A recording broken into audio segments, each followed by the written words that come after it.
Hello and welcome to the Big Problems Little Solutions podcast.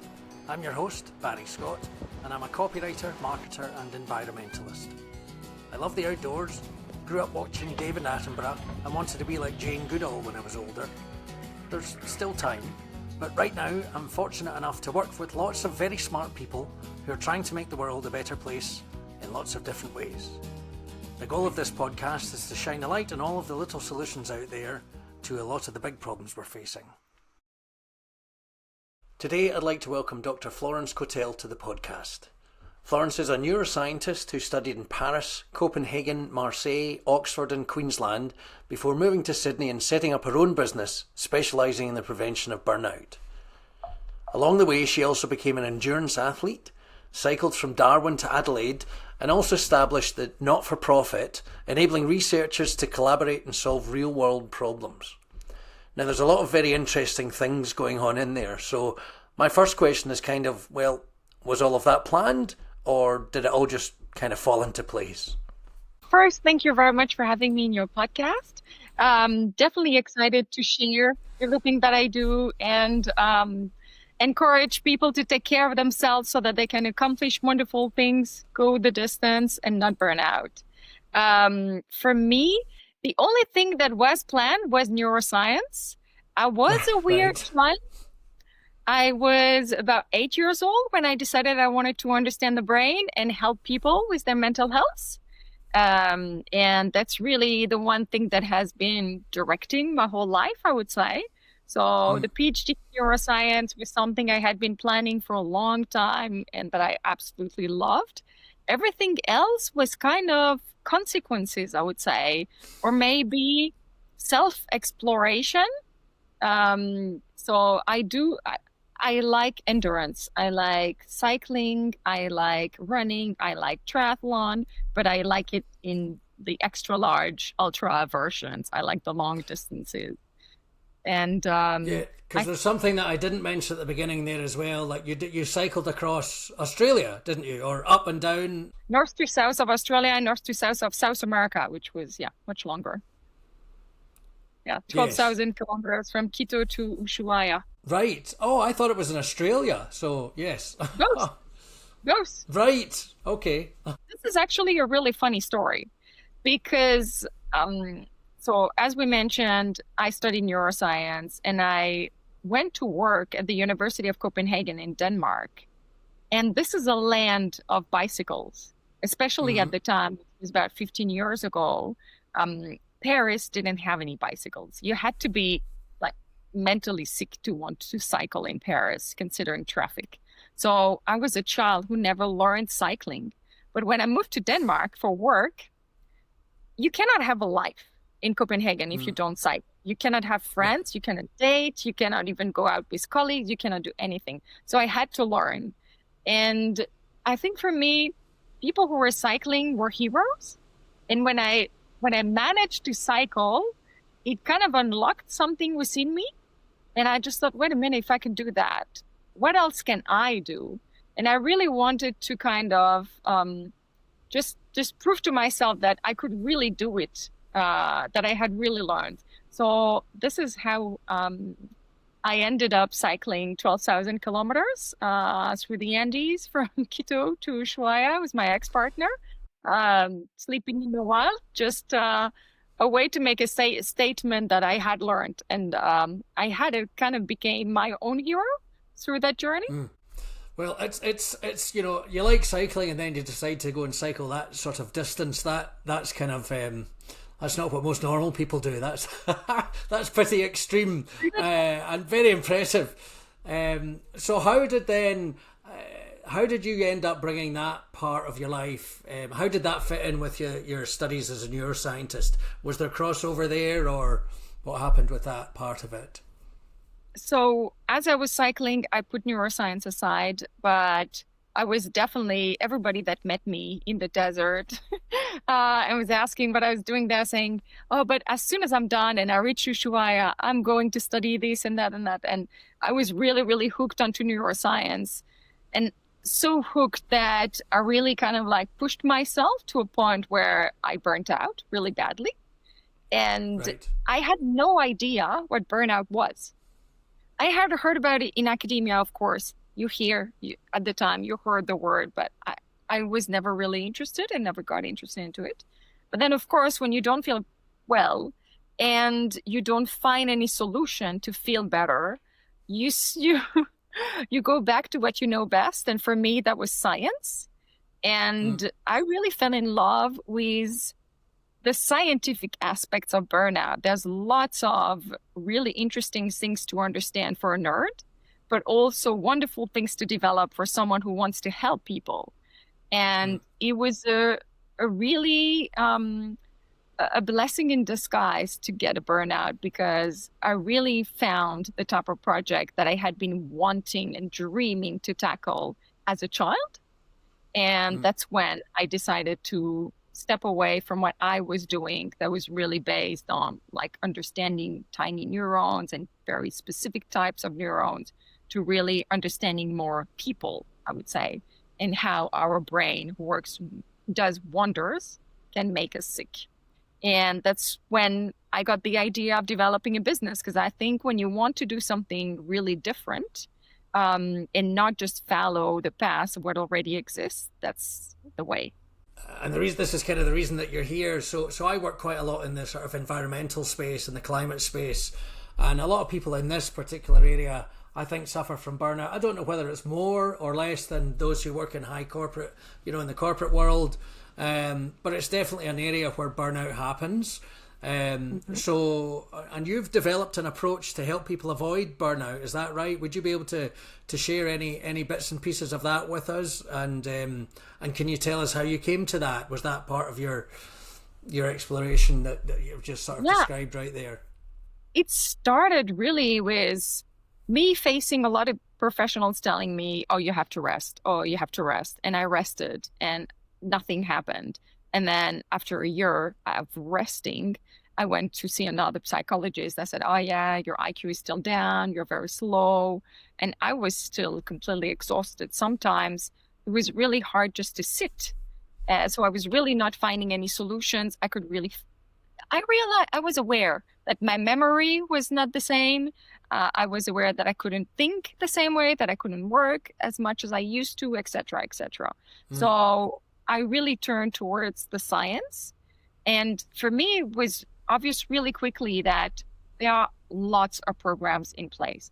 Corporates are actually putting money in getting some activities organized at work, hiring well-being managers, getting apps, this kind of things. But the reality is the numbers of burnout, they keep increasing. So it seemed really simple that there are solutions that exist, but they actually don't solve the problem. And I really thought there are things that we're missing. And I went as tired as I went through all the science, not what's in the social media or what's in the like popular books that are out there, but really the science, the nitty-gritty, to try to mm. understand what we were missing, what had been studied and what had been put aside. And for me, the very first like observation was that uh, when people talk about burnout, it feels like it's an uh, on or off. Either you're fine or you're burnt out. Whereas it's something that's really evolving. What's really important about it is to understand everybody's somewhere on that continuum. Because really feeling less motivation for something that you used to be really motivated by is Yeah. already the start of a burnout. So everybody is sometimes flirts with it. And it goes I really feel bad. burnt out halfway through the week sometimes. Then, it fluctuates during the week. Exactly. And what's important, we will all, everyone will go through this, and no matter the Mm, industry, no matter the age, etc.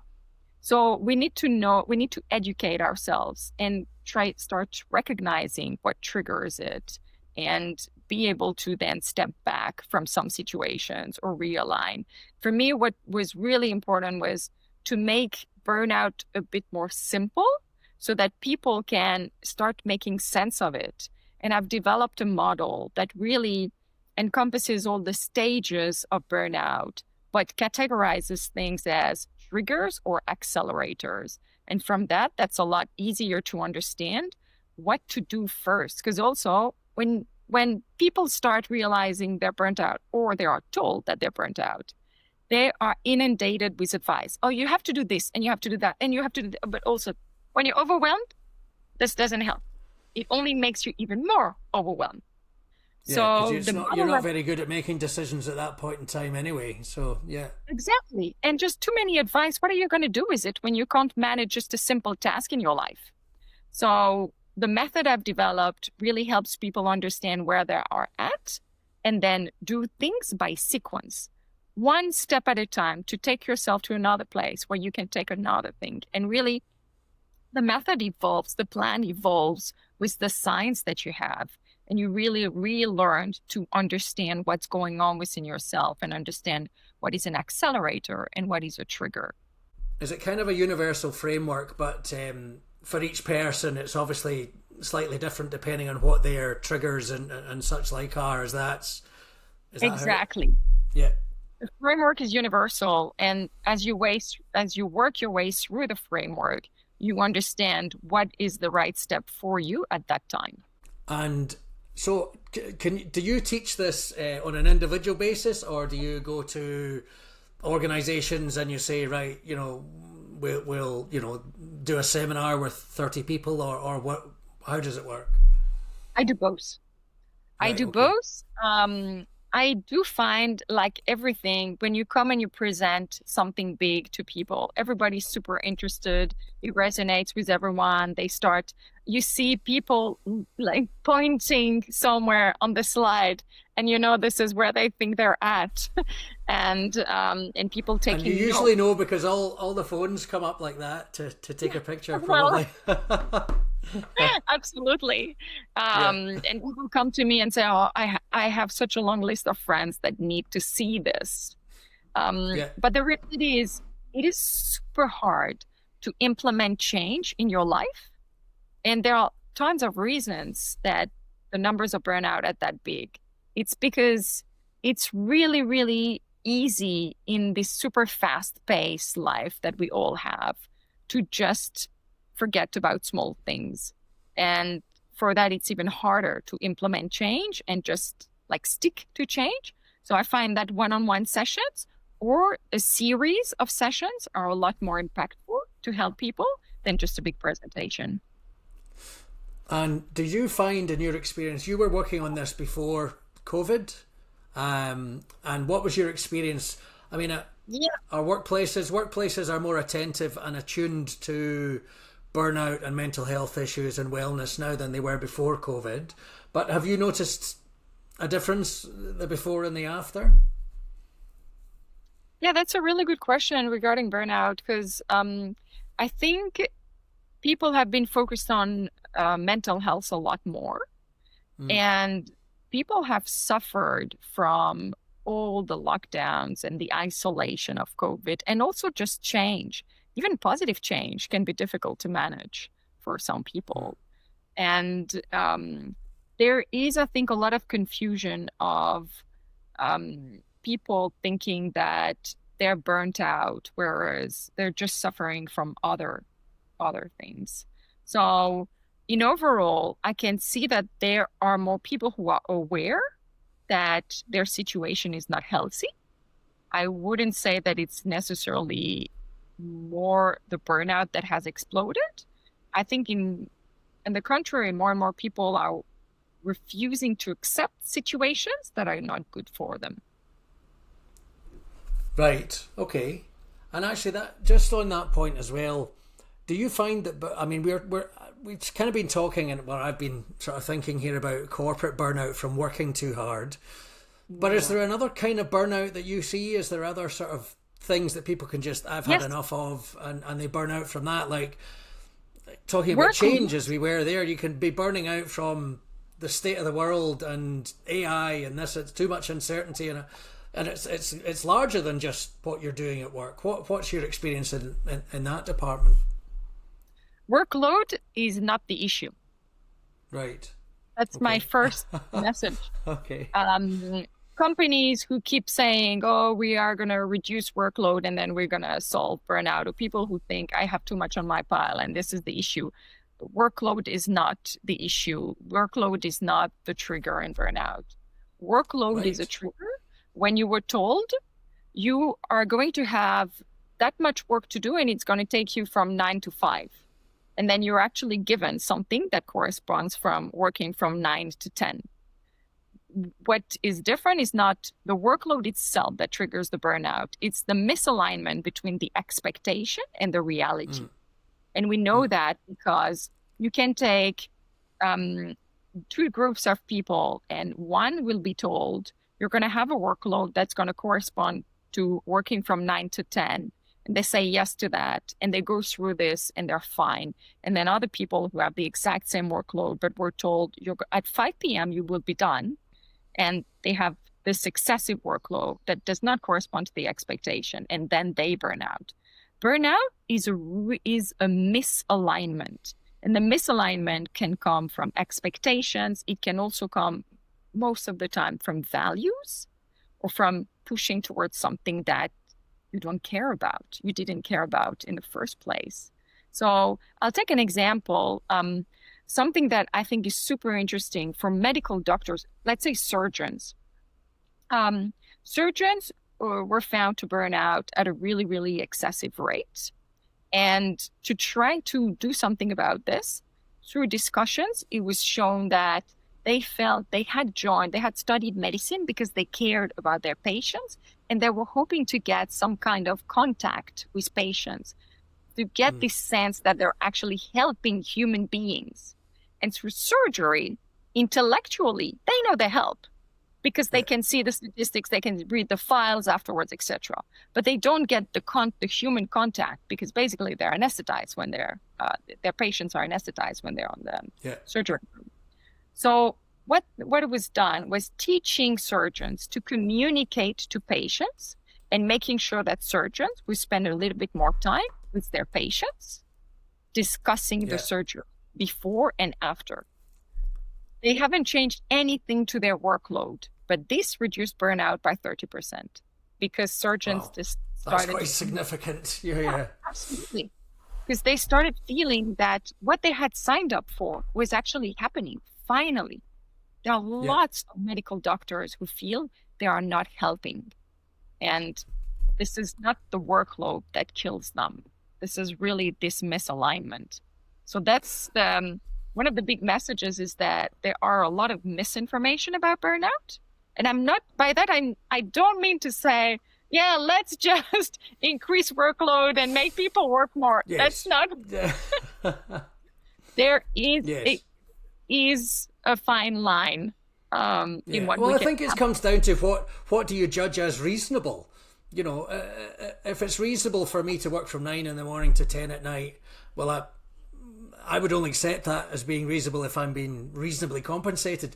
But if you're expecting 9 to 5 and then it doesn't happen, then that's unreasonable. So that's where you're going to get a bit annoyed about that.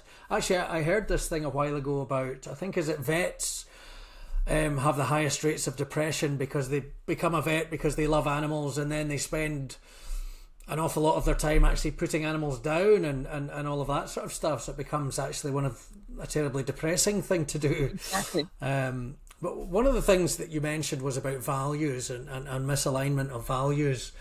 And that's an area that I think is really important in organizations at the moment, and actually in lots of areas of life with change and uncertainty, and how sometimes it's not necessarily absolutely clear as to what is the right thing to do. And I think organizations guided by a solid set of values and principles are the ones that, well, I think will probably navigate through well. So have you noticed within the organizations you work that values piece has an effect on burnout, or it's huge? Is it just misalignment of expectations, or the values is big? So companies who decide to really spend time in establishing their values and communicating their values to their customers and to their employees, to their collaborators, when they do not follow those values, that is a huge burnout trigger. So a company that will have as a value excellence, if they actually decide that for many of their projects, it's much better to finish a project quickly than to do everything perfectly, follow their methods, their process, etc. For employees who decided to sign up with them because they love things that are done really well, the documents where everything is aligned perfectly, where all the boxes have been ticked, etc., they will go to burnout. They will go that way. People who have integrity as a value, and then, as we know, some businesses have some miscommunication with customers when it's better for them. Employees who have signed up for integrity, they will go to burnout if they aren't asked not to act with integrity. So for companies, values are really a wonderful tool for communicating internally, externally, acting only if they ensure and if they put processes in place to make sure that the values are respected, that everybody acts according to the values. Otherwise, they are just creating some potential triggers for strong burnouts. Yeah. I think, I mean, it doesn't come up in conversation a lot, but a lot of folks I know, on the odd occasion when you have a chat, have been in a situation where sometimes at some point in time in work, they've been asked to do something that they feel uncomfortable with in some way. And, that's why I like working for myself, to be honest. I agree. But anyway, I mean, that happens, and that can be extremely internally uncomfortable. So I could see that. So listen, as I said earlier, there's a lot of people in the environmental sort of movement, if you will, and people working in this area who suffer from burnout. And I reckon that's not necessarily from the sort of corporate values perspective. It's kind of perhaps from the state of the world, and still, that sort of incessant trying to do the right thing, and it's 4 steps forward and it's 7 or 8 steps back. So could you give any tips for anybody who's listening to this, who's in the environmental area or climate, 1 or 2 things that they could look for in themselves, or things that they can do to avoid having that burnout? Because I just go for long walks and have a rest now and again, but maybe I shouldn't be doing that. No, so just to bounce back quickly on the long walks, there's nothing against the long walks, and anything that will enable you to calm down, connect with yourself, connect with nature is something good. And that will prevent accelerators from pushing you towards more advanced stages of burnout, but that will not solve a burnout, and that will not fully prevent a burnout. Just to the point of people who work in the environment, or anybody who's really into sustainability nowadays, caring is creating grounds for burnout. That's the reality. So I'm not telling people should not care. I'm saying when you care, then care. So yes, you're predisposed to burnout then if you actually care, for a start. Because if you care, you have some kind of ideal that you hope the world is working towards. And if you feel that this ideal will never happen, or that we're not heading toward in that direction, that is a burnout trigger. And each time I'm talking about the early stages, because there are lots of things when you are in an early stage of burnout, lots of things that will happen for you to go to the darker spaces. But so everybody who cares is someone who is at risk of burnout. The one thing that you can do, well, first is to educate yourself, to understand, to be able to assess better what's going on with yourself. But something that everyone can do, 2 things actually I'm going to say. The first one is everybody needs to feel that they're progressing. So in the environment sector, you really need to kind of nurture hope. And for that, feel that you can have some kind of impact to kind of progress towards the ideal, towards the better world. Progress can be something really, really tiny and simple. And sometimes in big projects, you have to kind of artificially create the sense of progress in kind of... And celebrate the lots of little small wins along the way, perhaps. Celebrate the small wins. And sometimes they're not even wins, but celebrate. Just take time to reflect on the small things that you have done. And they may not have an impact yet, but just the fact that you did them, that is progress. And for many people, at the end of the day or at the end of the week, listing things that you have done that can help you feel progress, that can help you feel that there are positive things happening, like the sun coming back on me right now. The light is changing. Our life wanted to emphasize this. Artificially create a sense of progress. This is obviously a very important point here, that the sun has come out, just to emphasize it. That's a really good thing, actually, because I write down stuff at the beginning of the week that I want to do. I don't necessarily do it at the end of the week, like what did I actually manage? That's a good idea. Yeah, you can start a done list instead of having the to-do list, a done list. Yes. The to-do list can be extremely frustrating because at the end of the week, the only thing that you will see is the small thing that you haven't ticked. Yeah. Yes. And so at the end of the week, it can almost prevent you from seeing all the progress because you will focus on all the things that you haven't done. But the done list, can really help you see, okay, maybe the project is not over yet. Maybe we haven't closed that deal. Maybe we haven't made that event happen, etc., etc. But I've done all of those things towards it. Yeah. And this sense of progress is extremely important to stay motivated and to stay mentally healthy. Yeah. No, I like that. I'm definitely gonna try and clock onto that at the end of this week. Just to give an anecdote, when I told everybody around me that I was going to cycle from Darwin to Adelaide, so over 3,000 kilometers by myself, going through if anybody who knows Australia knows, in the center of Australia, there are those very, very long roads that last kilometers, that is just a straight line. People were most afraid for me of getting bored. This was the first thing that people were telling me, but you're not afraid you're going to be so bored, and there'll be those roads and there'll be no turnaround, no corner. And that's because in everybody's mind, the sensation that you're not progressing is really detrimental, because that's really what happens on a road.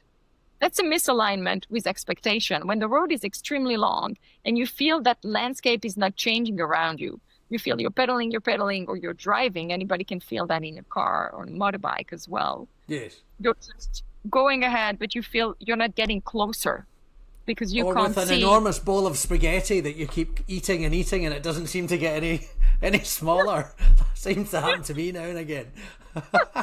I've been eating for half an hour. How come there's still food in this bowl?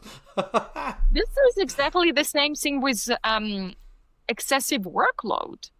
It's not the workload itself. It's the fact that you feel you're never progressing through it. Yes. Because if you imagine a really big pile of files, and you're taking one, and you're taking another, and you're taking a third, and then you turn around, and the pile is still the same. You cannot see any progress. That's the burnout. So create senses of progress for yourself. The second thing is distance self-talk. What is this? Right. It's talking to yourself, taking some distance. And for that, you use a pronoun. So if I'm wondering what I should do tonight so that I feel great and I tomorrow have enough energy, instead of saying, oh, what do I want to do? Or what do I feel like doing? Just say, oh, what do I hope Florence will do? Oh, how does Florence feel? Oh, what do I want for Florence? What do I wish for Florence? Just think of yourself and talk to yourself using a certain pronoun. Oh, what would be best for Barry? There's someone who, a famous basketball player, Kobe Bryant, who actually used that famously in an interview years ago, obviously, when he was asked he was going to change club. And he was interviewed saying, okay, well, you made that huge decision. You're going to go from that club to the other. Yeah. Why? And he, instead of saying, I thought this, he said, for Kobe Bryant, that was the best thing to do. And there's a ton of research that has been done to show that when you use this distance self-talk, you actually connect less to emotions and more to your reasoning capacity. Well, it's the difference between being subjective or objective when you're reviewing something, isn't it? I guess you're removing yourself from the picture and kind of analysing from a more external position. And Yeah, so typically, it takes the emotion out of it, I guess, a little bit more. we're all better at taking care of others than we are at taking care of ourselves, because we are in a culture where it's not looked at so well. It's not regarded so well, taking care of yourself still. So when you use distance self-talk, you really think of yourself as someone else and you take better care. And it is shown that you still follow the same values. Don't be afraid of being self-centered or selfish in any way. People still use the same values. And distance self-talk is really a very easy way to find what's going to be better for yourself. And that's brilliant. All of these things are fantastic. Thank you, Florence. What I'm going to ask you now, what are you talking yourself into? What's your self-talk telling you to do just now, and how are you avoiding burnout? What are you working towards? Well, I do a lot of running. I do ultra running. And for that, I have developed a really good relationship with my body. And I regularly kind of ask my body what it needs. So almost in a similar way than distant self-talk, but really asking myself physically, can we do that? Can I do this?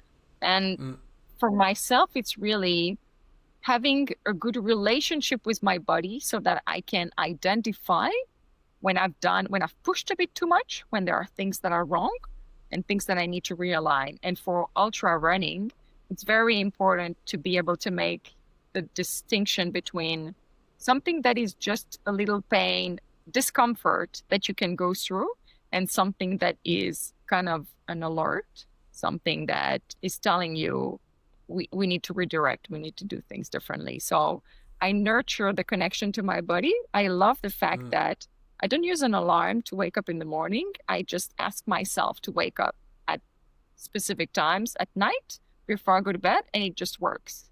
And I really feel very connected with ultimately with my brain.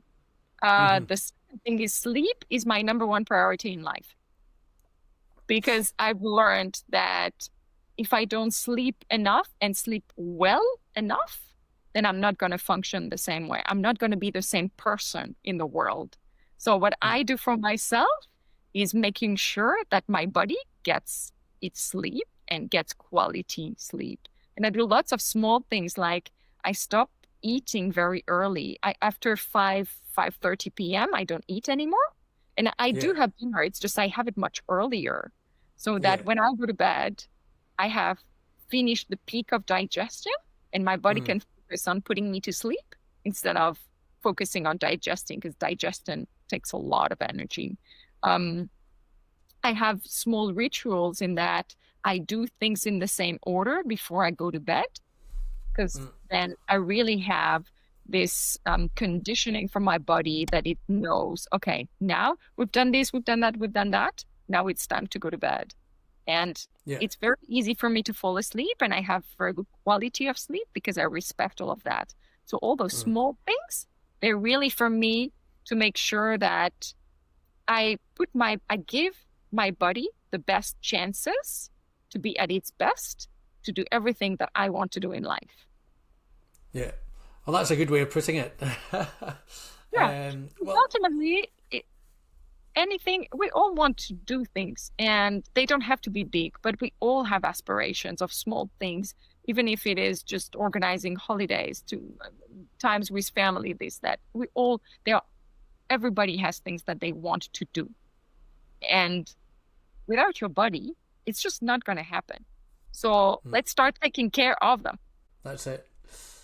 Listen, Florence, thank you very much for your time. I know that, you're quite busy at the moment because you're training for the UTMB that's coming out in a couple of weeks.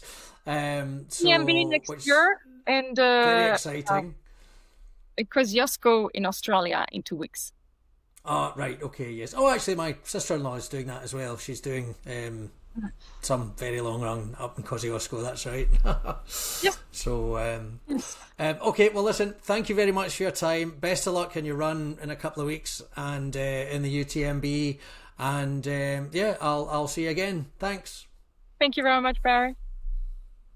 Thanks again for watching. And don't forget to share these little solutions far and wide. Today, I'd like to welcome Dr. Florence Cotel to the podcast. Florence is a neuroscientist who studied in Paris, Copenhagen, Marseille, Oxford and Queensland before moving to Sydney and setting up her own business, specialising in the prevention of burnout. Along the way, she also became an endurance athlete, cycled from Darwin to Adelaide, and also established the not-for-profit, enabling researchers to collaborate and solve real-world problems. Now, there's a lot of very interesting things going on in there, so my first question is kind of, well, was all of that planned? Or did it all just kind of fall into place?